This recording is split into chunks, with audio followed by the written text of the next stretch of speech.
Morning students, 7th class. मैं आपकी हिंदी अध्यापिका मिसेस सुरेंद्र रानी शर्मा SKM पब्लिक स्कूल से हिंदी क्लास में आपका स्वागत है, अभिनंदन है। प्यारे बच्चों, आपको जो मैं व्याकरण की लेसन वीडियो भेज रही हूँ आपको समझ में आ रही हो गई। और हमारा 3rd लेसन संधि, जिसमें हमने सिर्फ स्वर संधि पढ़ी और उसके अभ्यास भी मैंने बोलकर और आपको वीडियो में करवा दिया था। सबने अभ्यास कर लिया होगा। जो भी सर्ग संधि और व्यंजन संधि के वर्ण हैं वो आपको नहीं आ रहे तो उनको छोड़ देना। बाकी स्वर संधि के मैंने 5 भेद आपको अच्छे से समझा दिए थे। अब हम आगे चलते हैं। हमारी बुक है व्याकरण कार्डोवा सुगम हिंदी, इसी का लेसन 4। हमारा लेसन 4 क्या है? शब्द विचार। लेसन कौन सा है हमारा? शब्द विचार। तो हम शब्द विचार लेसन पढ़ रहे हैं। सभी बच्चे फटाफट शब्द विचार लेसन निकालिए और समझिए। तो शब्द विचार, आज हम हिंदी के जो शब्द शुरू में बने उन पर विचार करेंगे कि शब्द कैसे बनते हैं।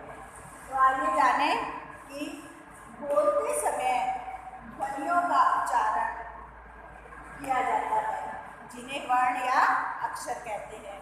हिंदी भाषा की सबसे छोटी इकाई कौन सी है? वर्ण। हमने 2nd लेसन वर्ण विचार पढ़ा था ना, उसमें पढ़ा था कि भाषा की जो सबसे छोटी इकाई शुरुआत कहाँ से होती है? हिंदी भाषा की वर्ण से होती है। तो वर्ण पे हमने विचार किया था। अब शब्द कैसे बनते हैं? वर्णों के मेल से शब्द बनते हैं, जिन्हें वर्ण या अक्षर कहते हैं। इन्हीं के मेल से शब्द बनते हैं। जैसे वाक्य, जैसे शब्द है राधा खेलने चलो। ये आपकी बुक में भी एग्जाम्पल दिया हुआ है, राधा खेलने चलो। तो वर्णों के मेल से हमने क्या बनाया?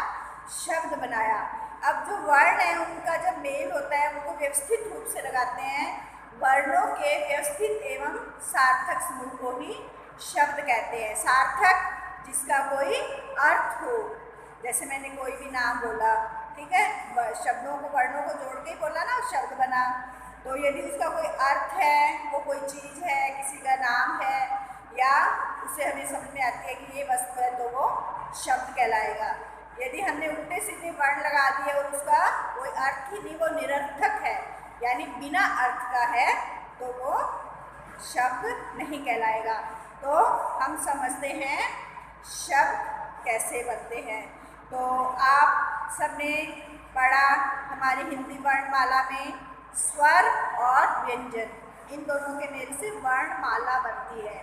उनको व्यवस्थित रूप से लगाया गया ना, पहले स्वर ए आ ई, ऐसे तो नहीं पहले आ फिर छोटा ऊ, फिर कहीं पर ई आ गई, कहीं पर ऊ आ गया, नहीं, उनको भी व्यवस्थित रूप से हमने किया है, वो ही वर्णमाला है। ठीक है, तो आज हम वो ही देखेंगे कि शब्द कैसे बनते हैं।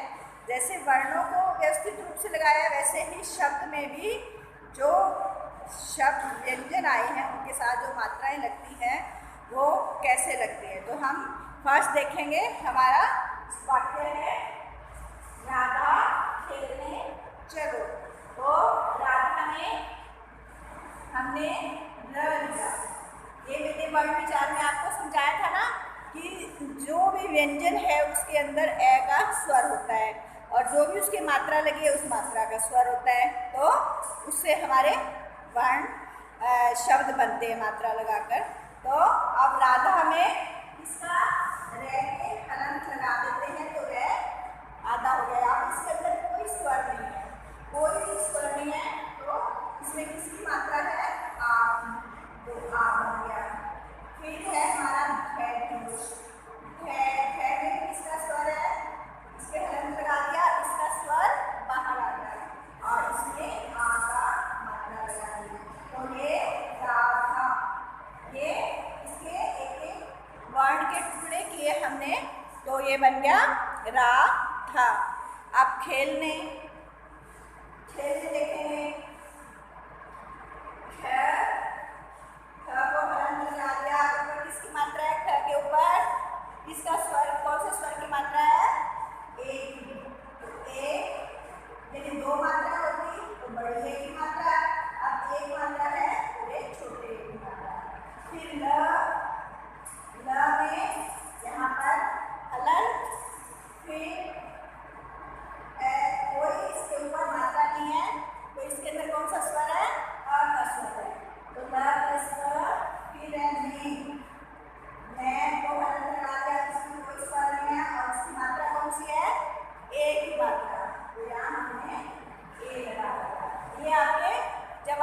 विच्छेद करोगे, वर्ण विच्छेद वाला क्वेश्चन आएगा, तब आपको ये जरूरत पड़ेगी। तो इसलिए ध्यान से समझो।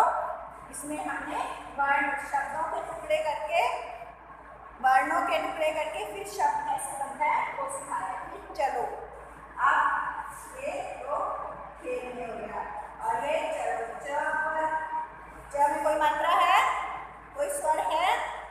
हाँ, अ का स्वर है, क्योंकि मात्रा वाला स्वर नहीं है, बिना मात्रा वाला है, तो अ के कोई मात्रा नहीं होती, पर ये हर व्यंजन के अंदर होता है। तो च बोल के देखो, उच्चारण करके देखिए, च च च, और च में और फिर लो, ल में किसकी मात्रा है? ओ की, तो ल को हल्का बना दिया और ओ की मात्रा बाहर निकाल दी, तो ये हमारा बन गया चलो। समझ में आ गया आपको कि उपयुक्त वाक्य में 3 शब्द हैं। ये तीनों शब्द अनेक वर्णों के मेल से बने। समझ में आ गया ना? अनेक वर्णों के, अनेक वर्णों के ना, यहाँ तो 3 दिख रहे हैं और यहाँ 6 हो गए खेलने में, और राधा में 2 दिख रहे, रा और धा, परंतु कितने के मेल से बने? ये 4 वर्णों के मेल से बना है। ऐसे चलो चलो में हमें 2 ही अक्षर दिख रहे हैं, च और लो, परंतु जब हमने इनको टुकड़े करके देखा, सभी वर्णों को अलग अलग करके देखा, तो कई वर्ण हो गए, 4 वर्ण हो गए। तो हमने क्या समझा इससे? कि ये तीनों शब्द अनेक वर्णों के मेल से बने हैं। अब हम चित्र देखते हैं, जैसे ये कमल का चित्र है। कमल का फूल देखा ना आपने? ये कमल का फूल, ठीक है? ये किसका फूल है? कमल का फूल। तो कमल हम कैसे लिखेंगे? 3 वर्णों से बनेगा, क, म और ल। क्या ये 3 वर्णों से बना है? 3 वर्णों से बना है, बताओगे? 3 वर्णों से बना है? नो, नहीं, ये 6 वर्णों से बना है। कौन कौन से 6 वर्ण? क में भी अ का स्वर है, म में भी अ का स्वर है, ल में भी ए का स्वर है, ठीक है? हमने कमल का चित्र देखा और चित्र को देखकर हमने उसका नाम कमल लिख दिया। कमल का फूल है ना, तो ये सार्थक वर्णों का मेल है, यानी जो हमने वर्ण लिखे हैं उनका अर्थ निकल रहा है कोई। कमल, कमल का फूल। यदि मैं इसको कमल लिखूं तो ऐसे लिखूंगी, म फिर क फिर ल, वर्ण तो लिखना है ना, ये म ये रा, क ये रा, ल ये रा, है ना? परंतु क्या है? वर्ण तो तीनों है, परंतु मगर इसका कोई अर्थ नहीं है, ये निरर्थक शब्द है, सार्थक शब्द नहीं है। जिसका सही अर्थ निकले, जिस वर्ण का, वर्णों के मेल का, वो ही शब्द कहलाता है। समझ में आ रही है बात? और जो निरर्थक होते हैं, जिनका कोई मेल नहीं, वो निरर्थक। ऐसे ही खरगोश, खरगोश, ठीक है? कितने वर्ण है इसमें? आप कहोगे 4। नहीं, अब हमने सीख लिया कि जब वर्णों में इनके टुकड़े किए जाते हैं तो इनमें जो स्वर छिपे होते हैं वो हम बाहर निकाल लेते हैं, उनकी मात्राओं को बाहर निकाल लेते हैं, तो वो दुगने हो जाते हैं, ठीक है? जिस वर्ण के अंदर कोई आधा वर्ण है, जैसे क के नीचे हलंत लगा हुआ है, आधा क लिखा हुआ है ना? जैसे कप्पू लिखा हुआ है, तो क ए क, फिर उसमें ए का स्वर नहीं होगा आधे कै में, फिर कू, कै में बड़े उनकी मात्रा कप्पू, है ना? तो वो 5 हो जाएंगे। परंतु जिनमें पूरे वर्ण है, कोई भी हाफ नहीं है, उनके डबल हो जाते हैं, दुगुने हो जाते हैं, 2 गुना हो जाते हैं। अब आगे है जैसे गमला, देखो मैं यहाँ गमला का चित्र बनाती हूँ।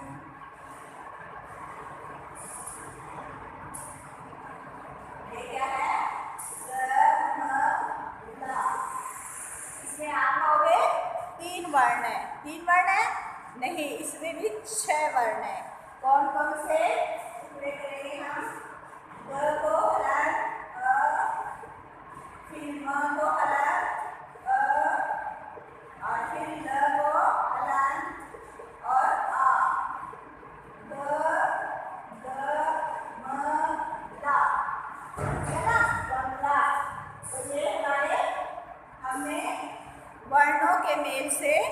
जो सार्थक सही अर्थ वाला शब्द बनता है वो शब्द कहलाता है। शब्द पर विचार किया हमने। अब इसकी डेफिनेशन मेरे पीछे बोलो।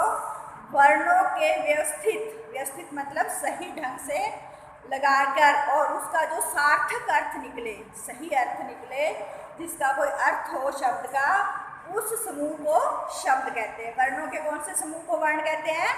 जिनका कोई सार्थक अर्थ, यानी सार्थक मैंने सही अर्थ निकले, वो शब्द कहलाते हैं। शब्दों के विशाल भंडार से ही भाषा बनती है। हमारी हिंदी भाषा कैसे बनी है? शब्दों के विशाल भंडार से। कितने कितने, अब मैं बोल रही हूँ, एक शब्द बोला, 2, 3, 4, यही बुक्स में अब कितने सारे शब्द लिखे हुए हैं, तो वो ही भंडार, मैंने खजाना बहुत सारा, तो उनसे ही भाषा बनती है।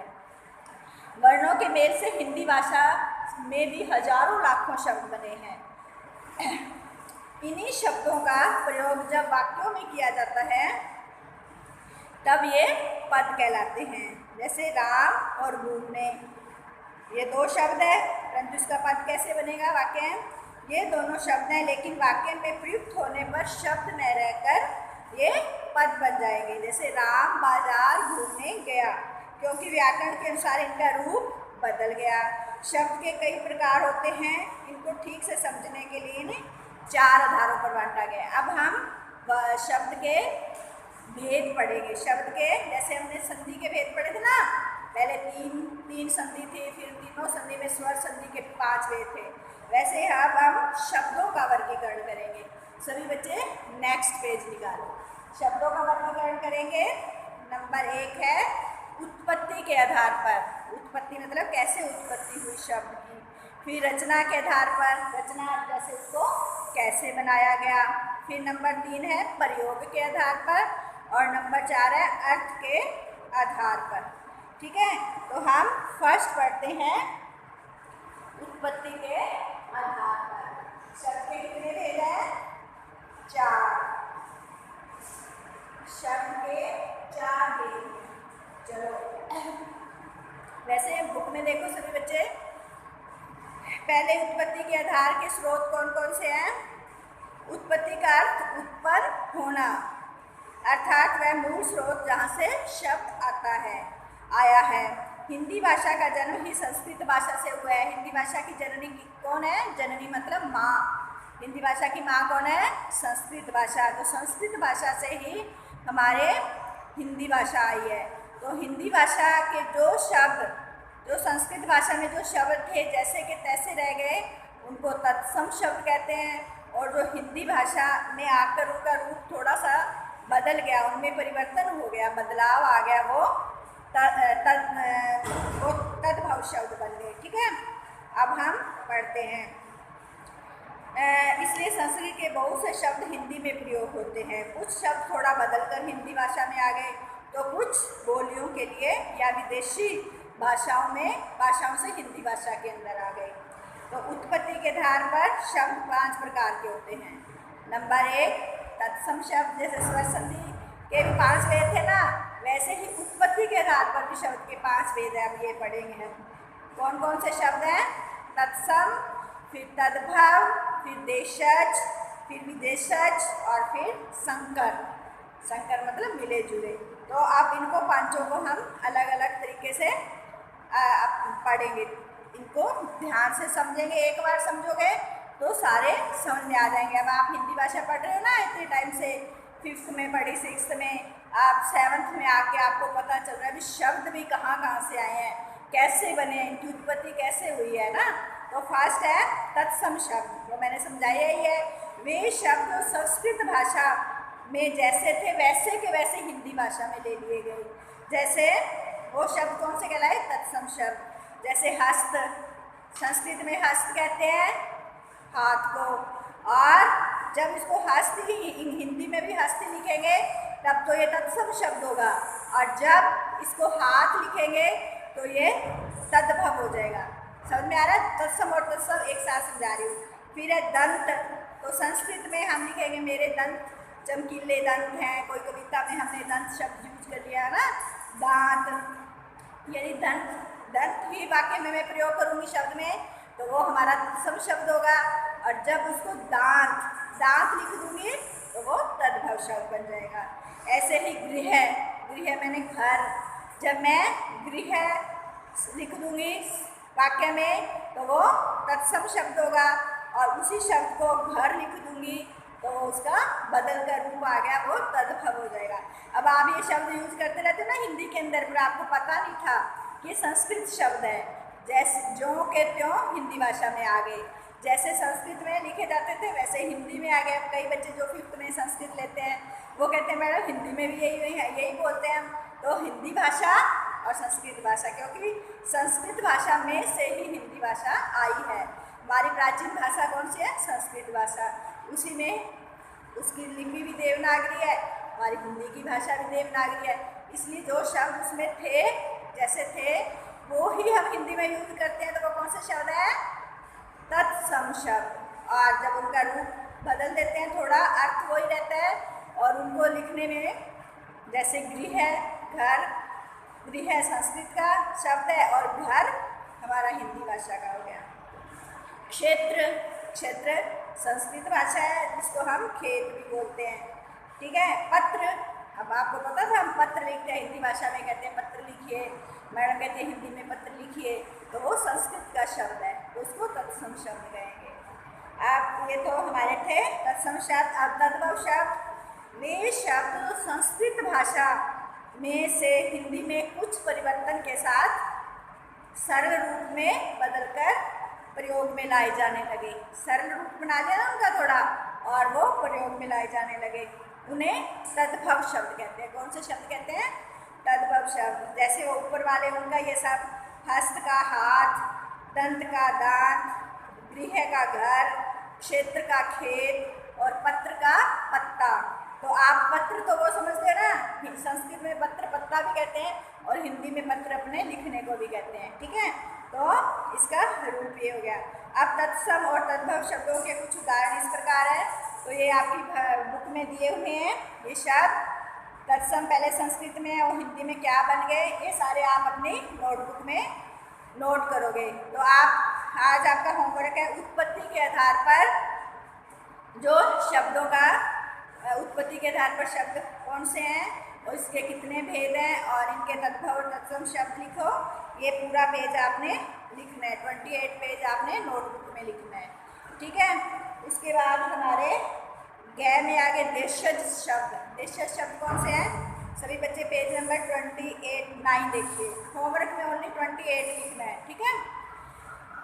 वे शब्द जो देसी बोलियों से या क्षेत्रीय प्रभाव के कारण हिंदी भाषा में शामिल कर लिए गए उन्हें देशज शब्द कहते हैं। जैसे लोटा, खटिया, ये हमारे आम देसी भाषा है ना, वो में जो हमने शब्द बना लिए, वो चीज़ों के नाम बना लिए। लोटा कहीं शब्द कहीं से ना संस्कृत से आया ना कहीं बाहर से आया, हमें वो गोल गोल पानी पीने वाला लगा तो सब उसको लोटा बोलने लगे, तो उसका नाम लोटा रख दिया गया। अब खाट शब्द हिंदी का है तो कई लोग उसको खटिया बोलने लगे। खाट चारपाई, पता है आपको? पलंग आजकल तो घरों में बहुत कम है क्योंकि सभी के बेड लगे होते हैं ना, और इसलिए चारपाई नहीं होती, खाट या खटिया। गाँव में भी तो भी कहते हैं खाट को इधर खड़ा कर दे, खटिया ले आ बैठने के लिए। बिंदी, ये जो बिंदी मैंने लगाई है ये भी हमारी देसी भाषा की है। फिर पतीला, इसमें हम बड़े से पतीले में दूध गर्म करते हैं, खीर बनाते हैं ना, ये सारे देसी शब्द है। झोला, झोले में सब्जी ले आ। पगड़ी, जो सिर पर बांधते, ये भी हमारी देसी भाषा का शब्द है। घाघरा, जो महिलाएं पहनती हैं, औरतें। डिबिया, छोटी डिबिया जिसमें हम सामान कुछ रखते हैं खाने का।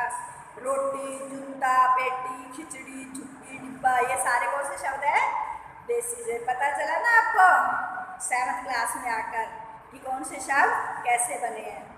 अब हमारे विदेशी शब्द है कौन से हैं? विदेशी शब्द जो विदेशों से लिए गए हैं, ठीक है। जो शब्द विदेशी भाषाओं से हिंदी में आए हैं उन्हें विदेशी शब्द कहते हैं। अनेक भाषाओं के संपर्क में आने के कारण हम कई आजकल बाहर विदेशों में जाने का हो गया ना, अमेरिका जा रहा है तो वहाँ से इंग्लिश के जो शब्द है वो हमारी भाषा हिंदी में प्रयोग करने लग गए। कोई कनाडा गया तो वहाँ से, कोई पुर्तगाल गया तो वहाँ से, अफगानिस्तान गया तो वहाँ से, अलग अलग देशों के वो लोग यहाँ आते हैं तो वो अपने में शब्द बनाते हैं तो वो हम उसको भी अपने भाषाओं में प्रयोग करने लग जाते हैं, तो वो विदेशी शब्द है।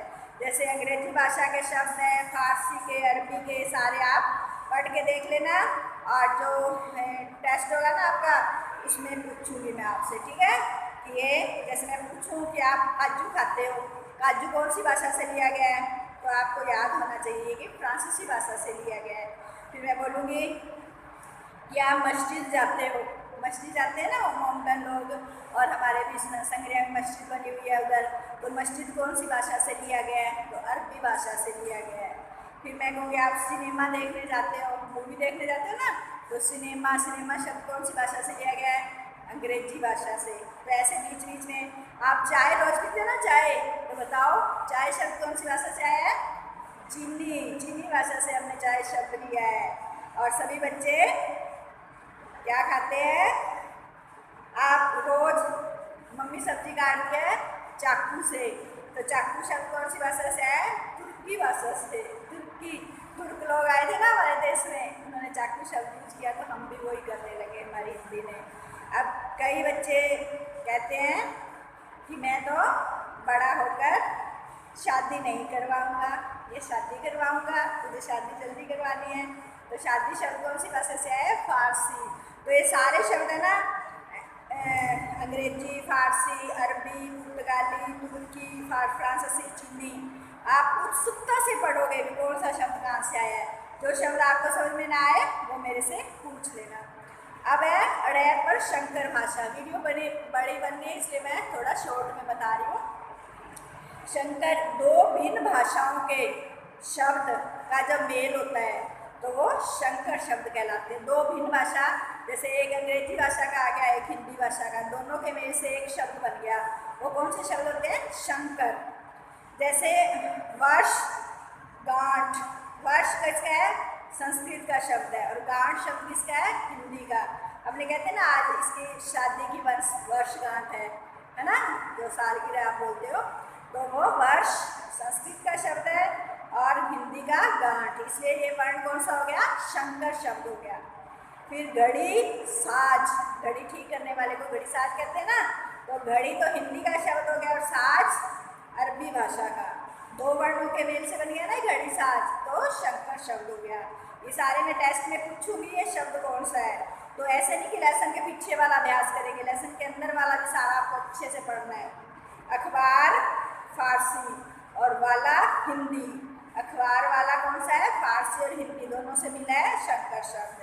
मोटर, गाड़ी, मोटर अंग्रेजी शब्द है और गाड़ी है वो देशज यानी आम भाषा हमारी बोलियों से लिया गया है, ये भी शंकर वर्ण हो गया, शंकर शब्द हो गया। तो ये हमारे आज उत्पत्ति के आधार पर हमने शब्दों का वर्गीकरण में उत्पत्ति के आधार पर जो शब्द बनते हैं वो पढ़े। रिवाइज कर देती हूँ, कौन कौन से शब्द पढ़े हमने, तत्सम, फिर तद्भव, उसके बाद देशज, फिर विदेशज और लास्ट में शंकर। तो 5 वेद पढ़ लिया ना हमने उत्पत्ति के आधार पर। सभी बच्चे इसको अच्छी सी रीडिंग लगा लोगे।